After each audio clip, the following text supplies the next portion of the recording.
Fique agora com Lições Fraternais com Daniel Segredo, mais um programa da Rádio e TV Fraternal.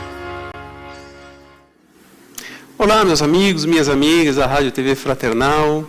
Bem-vindos a mais um capítulo do Lições Fraternais. Hoje nós vamos para o capítulo 36 do livro Religião dos Espíritos.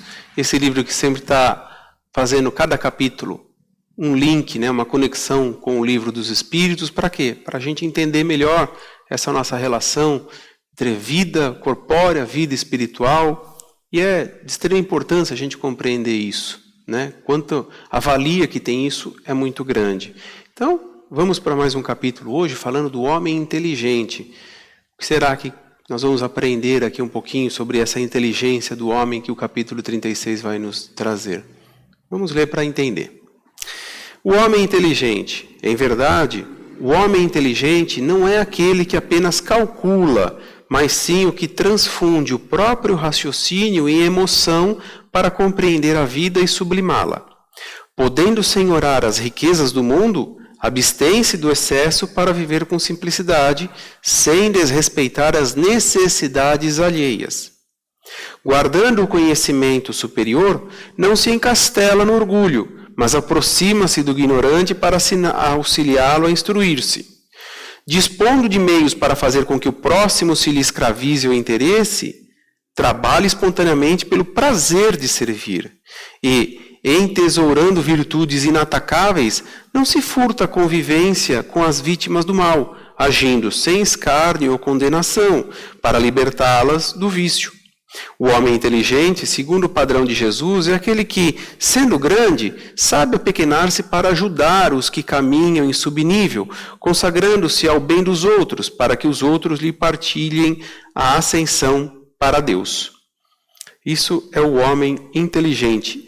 E o homem inteligente do capítulo 36 está lá na questão 592 da pergunta de Allan Kardec, que é assim a pergunta que ele fez. Se, pelo que toca à inteligência humana, comparamos o homem e os animais, parece difícil estabelecer-se uma linha de demarcação entre aquele e estes, porquanto alguns animais mostram, sob esse aspecto, notória superioridade sobre certos homens. Pode essa linha de demarcação ser estabelecida de modo preciso? E a resposta: a este respeito é completo o desacordo entre os vossos filósofos. Querem uns que o homem seja um animal e outros que o animal seja um homem. Estão todos em erro. O homem é um ser à parte, que desce muito baixo muitas vezes e que pode também elevar-se muito alto. Pelo físico, é como os animais e menos bem dotado do que muitos destes. A natureza lhes deu tudo o que o homem é obrigado a inventar com sua inteligência para a satisfação de suas necessidades e para sua conservação. Seu corpo se destrói, como o dos animais, é certo, mas ao seu espírito está assinado um destino que só ele pode compreender, porque só ele é inteiramente livre. Pobres homens, que vos rebaixais mais do que os brutos, não sabeis distinguir-vos deles? Reconhecei o homem pela faculdade de pensar em Deus. Olha só, ele está falando aqui do raciocínio, da nossa inteligência, dessa capacidade ampla, essa capacidade, como eu costumo dizer, a nossa capacidade interpretativa de fazer várias leituras sobre da forma da vida, como cada um encara. E aqui eu queria abrir um parênteses para falar também que talvez ao longo não tenha outra oportunidade para falar isso, como ele trouxe o assunto do homem e do animal, e como ele disse que muitas vezes quer colocar o homem na situação de animal e o animal na situação de homem, mesclando isso, e não há diferença. Eu queria comentar um pouquinho sobre metempsicose. O que é metempsicose? Metempsicósico é uma evolução no sentido de num progresso retroativo, de voltar. Ou seja, e que algumas religiões acreditam. E aqui não é uma crítica, jamais. A gente não está aqui com o intuito de fazer crítica, pelo contrário, é o intuito de reflexão, de nós aprendermos.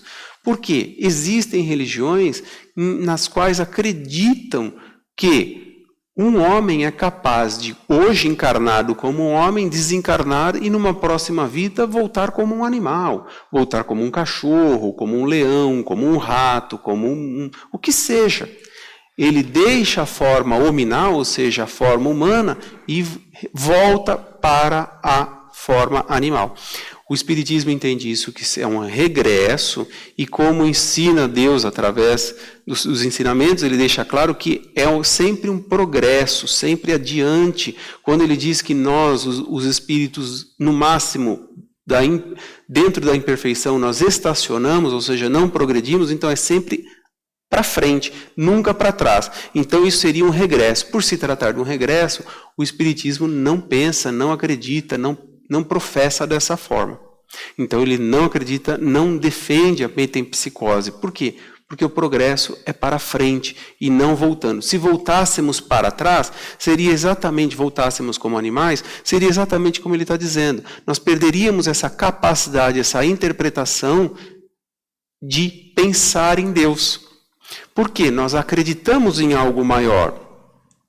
Nós entendemos que nós, ou seja, Deus capacitou o homem com essa inteligência para que ele faça as coisas, para que ele progrida.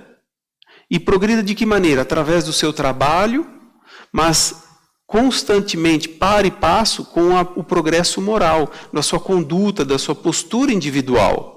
Então, o progresso nos aprimora o quê? Da inteligência, como ele disse no início do texto lá. Não é somente calcular, mas é ter o sentimento envolvido em relação às pessoas, saber o momento que é de cálculo, mas o momento que é uma delicadeza, uma gentileza, coisa que o animal não tem. O animal, por mais que nós interpretemos que ele seja inteligente, normalmente ele é condicionado. Então ele deixa claro o quê? Essa relação de que o animal ele tem essa capacidade condicional. Ele fica condicionado a quê? Você joga um graveto para ele e ele sabe que se ele pegar e trouxer o graveto de volta, por exemplo, o cachorro, ele ganha um petisco, ele ganha um agrado. Então ele fica condicionado. Perfeito, não deixa de ser uma inteligência. Mas ele não tem uma capacidade de ter algo além disso no sentido de pensar o quanto pode ser melhor. Ele também não vem com essa responsabilidade de ter uma vida melhor para que numa futura ele progrida, que ele vá caminhando. Tanto que os animais, demonstraram isso no Livro dos Espíritos, que eles têm um retorno muito breve quando eles desencarnam, quando eles morrem. Porque eles não têm esse compromisso de evolução tão claro como nós. Porque, como nós somos...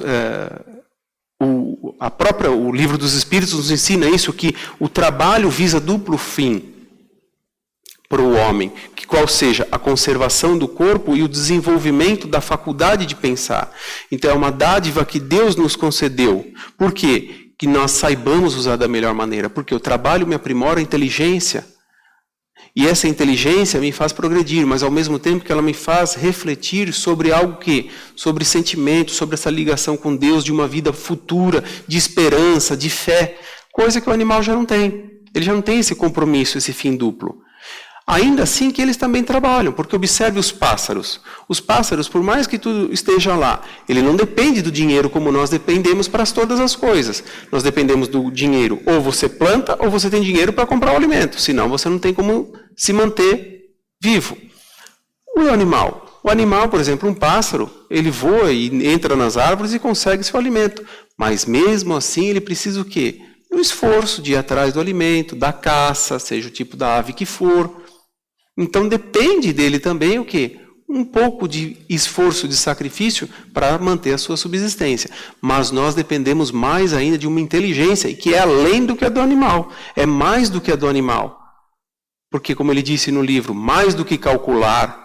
Então nós, além de calcular, nós temos todo esse sentimento envolvido, o que me faz bem, o que não me faz bem. E aí entra esse raciocínio de não prejudicar aos outros.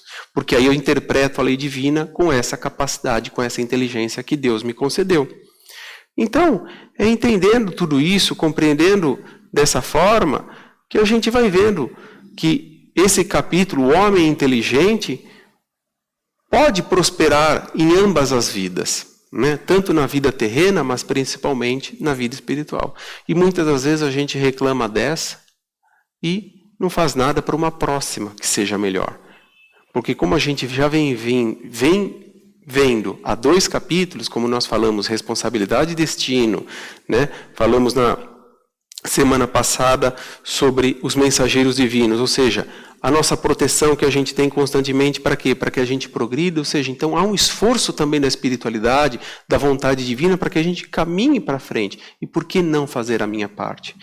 Quando falamos de inteligência, homem inteligente, da mesma forma que falamos lá no capítulo 34, há 2 semanas atrás, a inteligência do homem, olha quantos benefícios nós já tivemos, a capacidade de criar máquinas, de criar o que seja para melhoria, cura de doenças, medicamentos mais modernos, mais eficazes, com menos efeitos colaterais, os carros mais modernos, sistemas inteligentes que integram os nossos celulares com o nosso lar, com o nosso carro, que nos facilitam o dia a dia, a facilidade hoje pelos smartphones, pelos celulares, de conectarmos, podemos falar nesse mesmo instante com uma pessoa que está do outro lado do mundo. Toda essa facilidade é o quê? É dessa capacidade criativa, dessa interpretação que o homem tem, essa inteligência que o homem tem para fazer o quê? O bem. Mas observe, como nós dissemos lá no capítulo 34, há 2 semanas, a responsabilidade do destino, veja nessa mesma inteligência, quantas vezes essa mesma inteligência que progride e faz tantas coisas boas, que nos agilizam, melhoram o nosso dia a dia, curam enfermidades, são usadas para o outro caminho. São usadas para o malefício, são usados para dar golpe, para enganar as pessoas, para prejudicar, para retirar bens materiais dos outros.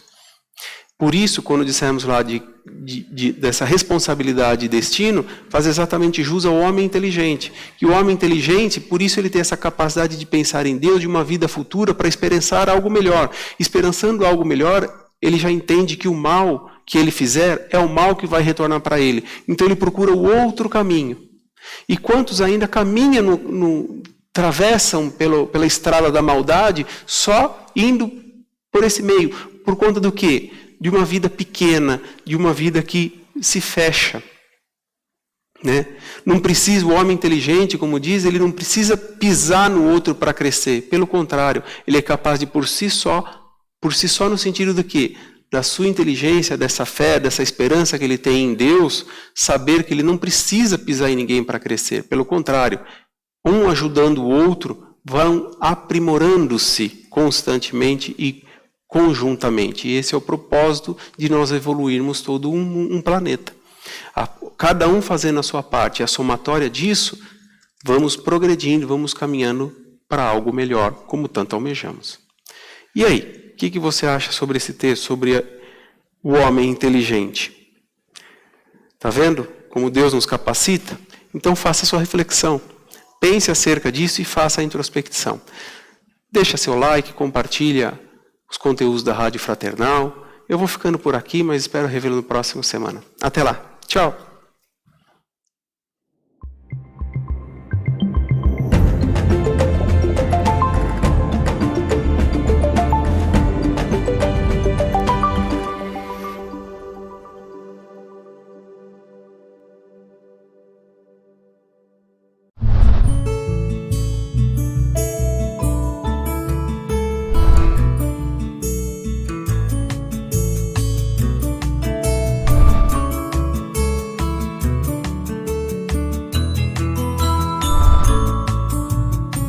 Você assistiu Lições Fraternais com Daniel Segredo, mais um programa da Rádio e TV Fraternal, sempre em sintonia com você.